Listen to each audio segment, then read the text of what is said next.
Hey guys, and welcome back to this channel. In this video, I'll be showing you guys how you can add this aura on CapCut PC. It's super simple to do actually, but you do need the Pro feature for it. Go to Effects and then go to Video Effects, and you're just going to select aura, so search for it, and you're just going to, you can either add this aura, I don't know how to pronounce that. I'm so sorry. I'm trying. But I guess this one's free and this one isn't for some reasons. I don't know the difference, but you can either add that one.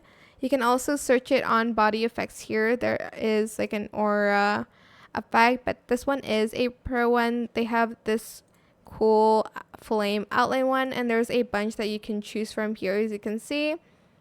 But that is it. I hope this tutorial was helpful for you guys. Don't forget to like, comment, share, and also subscribe to this channel if you haven't done that already.